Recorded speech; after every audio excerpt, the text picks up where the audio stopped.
Today I have the, pleasure to bring you Reddick Wins Burn Edition. Now this video will not be like the other ones. I will do the voice post game, mainly because, this deck requires no thoughts. You could take this deck and play it against the best Magic player ever in Standard and actually win games. This is purely just disgusting, and you can actually turn off your brain.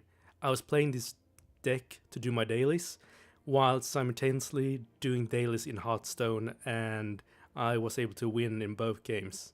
I mean, you can actually disconnect your brain when you play this.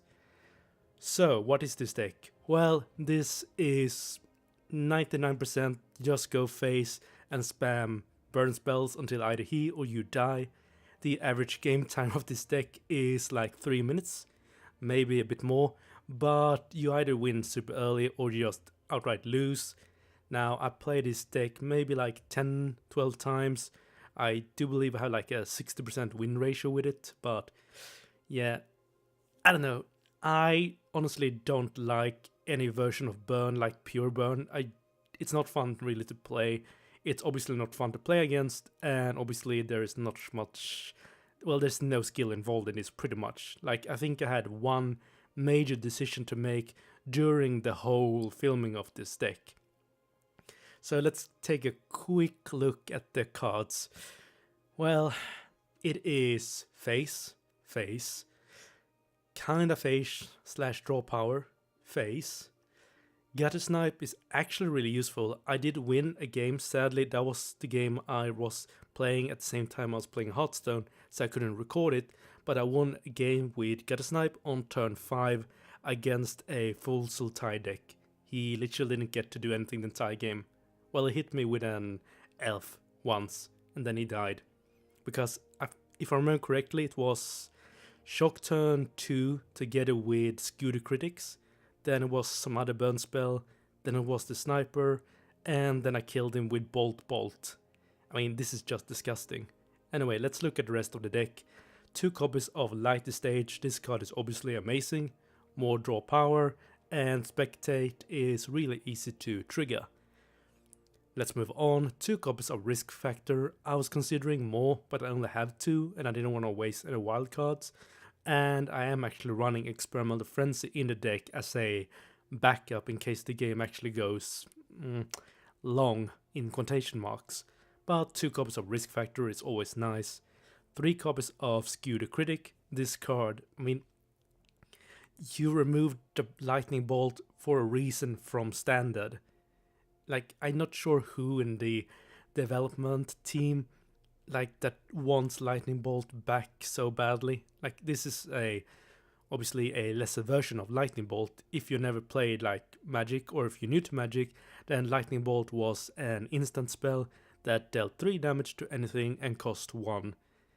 It was disgusting. I'm glad that they got rid of it, but now we have Skew the Critics. Luckily it is sorcery speed, but it's still disgusting considering all the number of burn spells we now have in Standard. And as you will see in the video, this deck doesn't interact with the opponent really, and you don't really care what he does either. You either burn him down in a few turns, or you die, or he plays something with life gain and you go next. Well, you can actually go through lifelink, but it is a bit difficult. Anyway, let's move on from Scooter Critics to something more interesting. Now obviously Lightning Bolt and Experimental Frenzy, nothing weird here. Maybe you could go down to like 3 frenzies, like you probably don't need all 4 that often. A single copy of Banefire, but now we come to the interesting card in the deck, and that is of course Expansion Explosion. Like, this card is pretty much always good. Like, if you can include this in a deck, you probably should include it. Like, it's so versatile, and especially in a deck like this, for example, you can copy your Risk Factor, which means the opponent either takes 8 damage or lets you draw 6 cards, or he takes 4 damage and lets you draw 3 cards. It is, it's quite disgusting. You can also obviously copy, your Lightning Strike, your Scooter Critics, your Wizard Lightning. Basically the card reads as deal 3 damage to any target, pretty much, in a deck like this. Obviously, you can also copy the opponent's counter spells or their own burn spells. Like if they try to burn you, you can burn them back. But mainly this is just to facilitate your burn spells to just do more damage. Now, one copy of Banefire is always nice to have in case you actually can't get through that last point of damage, but it's very unlikely that you need it. Oh, and before we jump into some gameplay... Hello, doggy. You're my favorite customer. Can we retake that? Alright, retaking that. 3, 2, 1, go. Oh, and before we jump into some gameplay, let's have a look at the mana base. I mean, it is 20 mountains, and that's about it.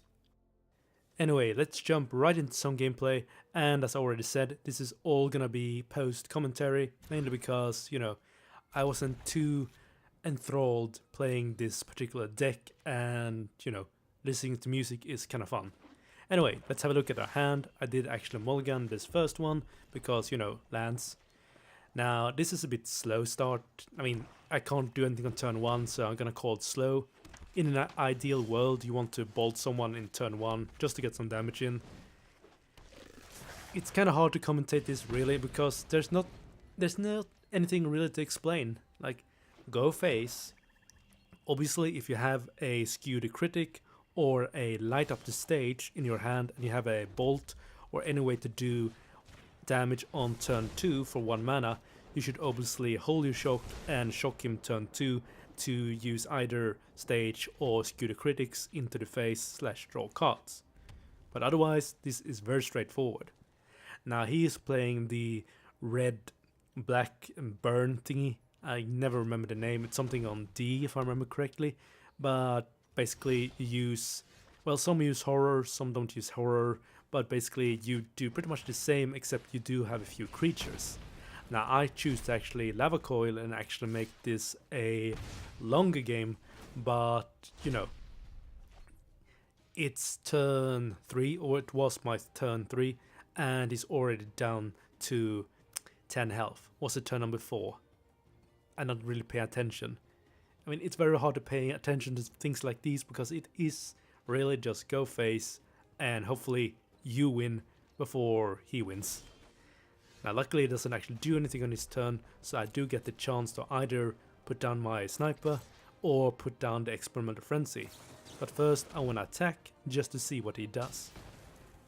And in this case I actually got the bed evil, something like that, out from his hand, and I'm able to summon the gutter snipe to follow my next turn. Or to plan my next turn, I should say. Obviously he's probably gonna ping it anyway, but you know, it's gonna be a longer game for him if he does that. Anyway, he goes with an ill-gotten inherence, which is kind of weird. Obviously, I'm just gonna keep swinging for face, and now that I have my goblin on the field and a lightning strike and the experimental frenzy in my hand, the game plan is even more straightforward.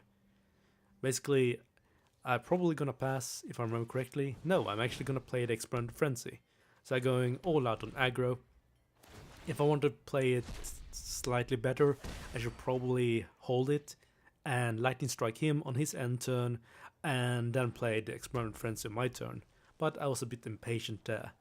I guess we can call it a small misplay. Now of course I'm at 19 HP.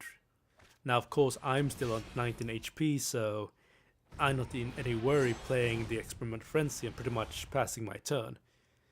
A Spawn of Mayhem isn't a big deal because, again, I don't really care about the board status.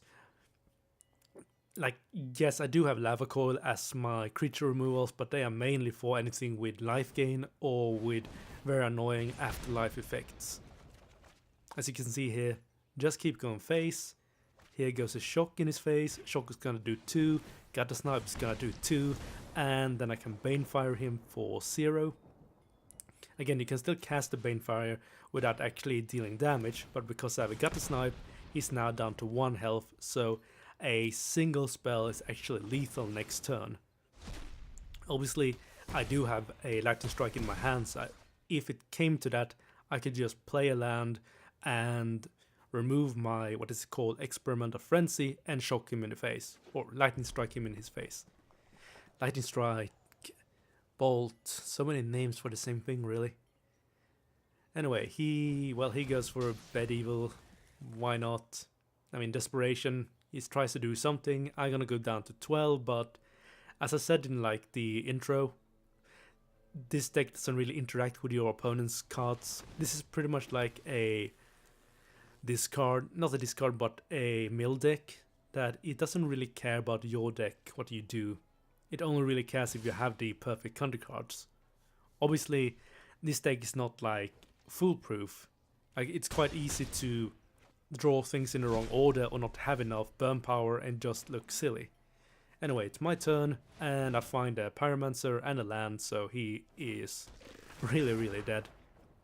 It's gonna take 2 from the Pyromancer, and that's gonna spend the end for him. So let's move on to the second gameplay. Now, if I remember correctly, this is against a control? Oh yeah, this is the game against a control player. This is not too interesting, but I included it anyway because seeing control players suffer is always great. Although I'm playing Burn, so who is the bigger evil here? The control player or the Burn player? That is actually quite interesting. Who is the bigger devil right here? I don't know. I should start a poll or something. It would actually be kind of interesting to see what people hate more, Burn or Control.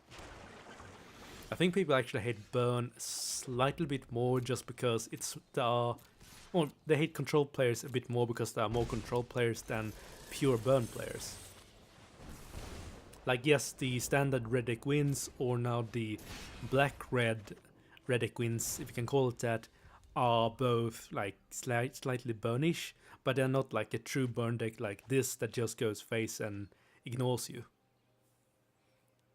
Anyway, he has a search for his counter. Let's see, I don't have a land here, do I? No. That's gonna go with the risk factor. Either he counters it, or he takes 3 damage, or I draw a bunch of cards. So he goes with the counter spell. That is, well, it's not the end of the world because the risk factor was drawn with the stage thingy, so it lands in the graveyard, so I can use it the next turn anyway. And since I actually have a board, I will be able, if I draw a land, I will be able to shock him and then risk factor him. But I end up drawing another Pyromaniac thingy, or Pyromancer. Now you can see in his graveyard he actually discarded a, what is his name called, Cleansing Nova. Basically he doesn't have any white, but again, I don't really care too much. Look at my hand, it's filled up burn. He does a mistake here that he's actually going really desperate and goes for digging, and that leads the board open for me to bolt him in the face, and now he is in real trouble. Because now, next turn, all I need to do is, well, I need to risk factor him and the game probably ends. Now he ends up doing something incredibly stupid right here. He actually goes with the Deputy. It does remove the creatures from the board, however, he leaves himself with no mana open. He has enough to counter one of my spells.